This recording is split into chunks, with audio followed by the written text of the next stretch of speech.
These are difficult political times for the African Union and regional organizations.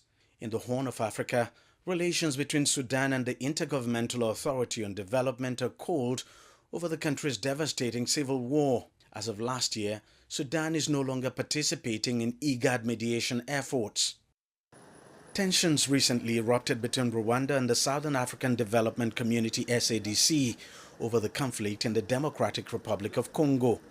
At least 20 peacekeepers from the SADC mission in the eastern DRC have been killed while fighting M23, a rebel group allegedly backed by Rwanda, although Rwanda denies its support. The Economic Community of West African States has lost 3 members, while the African Union maintains a suspension of 6 members, mainly from West and Central Africa, following military takeovers. The AU has been unable to get these military regimes to commit to a concrete transition timetable to civilian rule. And not many are confident the AU would be able to talk the military leaders of Mali, Burkina Faso and Niger into returning to the fold of ECOWAS. The reason ECOWAS is being criticized heavily is because when there is corruption in government, when there is the lack of the rule of law, there's high-handedness, there's sit-tightism, ECOWAS don't talk. They just wait.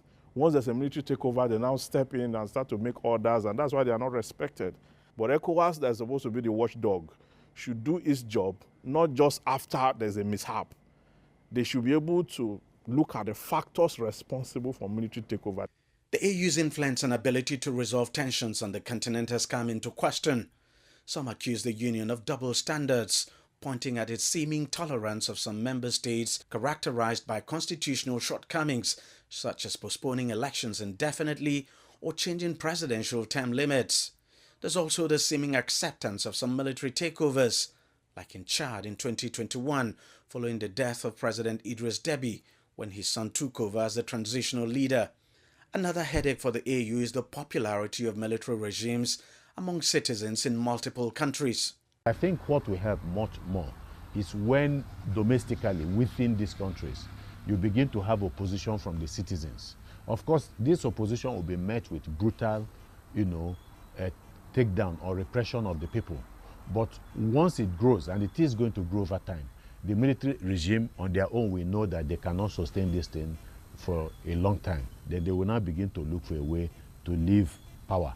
Either they leave power directly, or the military leader, that's what they do, will transit to a civilian presidential candidate and most likely win the election. And that's what you're also seeing in Chad.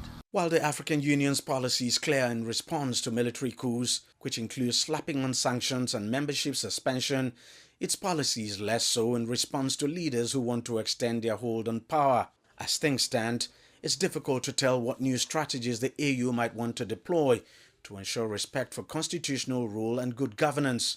One thing though is certain: it is not likely to fold its arms and do nothing. Deji Bademasi, CGTN, Lagos, Nigeria.